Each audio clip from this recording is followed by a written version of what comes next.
بسم اللہ الرحمن الرحیم۔ محترم ناظرین، السلام علیکم۔ ناظرین، آج اس ویڈیو میں بات کریں گے کہ ماہ شعبان کے فضائل کیا ہیں۔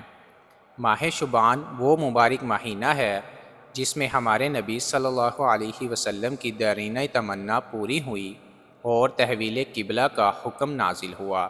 تیمم سے متعلق احکام کا نزول اسی مہینے میں ہوا۔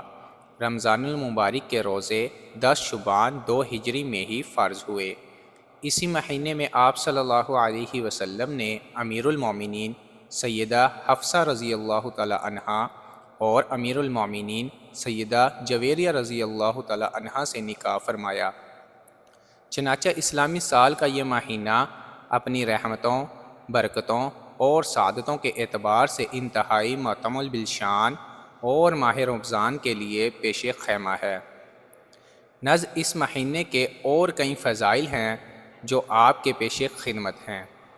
نبی کریم صلی اللہ علیہ وسلم نے اس مہینے کی نسبت اپنی طرف فرمائی ہے اور اسے اپنا مہینہ قرار دیا ہے۔ چنانچہ ارشاد فرمایا، شعبان میرا مہینہ اور رمضان اللہ تعالیٰ کا مہینہ ہے۔ اس ماہ کے بابرکت ہونے کے لیے رسول اکرم صلی اللہ علیہ وسلم کی وہ دعا ہی کافی ہے جس میں آپ صلی اللہ علیہ وسلم نے اللہ تبارک تعالیٰ سے اس میں برکت کی دعا مانگی ہے۔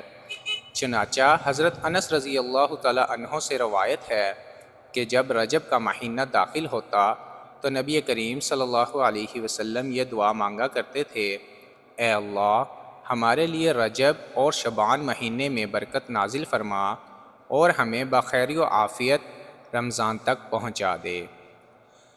حضور اکرم صلی اللہ علیہ وسلم کا فرمان ہے، رمضان کا مہینہ اللہ تعالیٰ کا اور شعبان کا مہینہ میرا مہینہ ہے۔ شعبان کا مہینہ پاک کرنے والا اور رمضان کا مہینہ گناہوں کو مٹانے والا ہے۔ حضرت انس رضی اللہ تعالیٰ عنہ فرماتے ہیں، ماہ شعبان کو شعبان اس لیے کہا جاتا ہے کہ اس میں روزہ رکھنے والے کے لیے بہت سی خیریں اور بھلائیاں شاخوں کی طرح پھوٹتی ہیں، یہاں تک کہ وہ جنت میں جا پہنچتا ہے۔ محترم ناظرین، دین کی بات پھیلانا صدقہ جاریہ ہے۔ ثواب کی نیت سے ویڈیو کو شیئر ضرور کیجیے۔ جزاک اللہ۔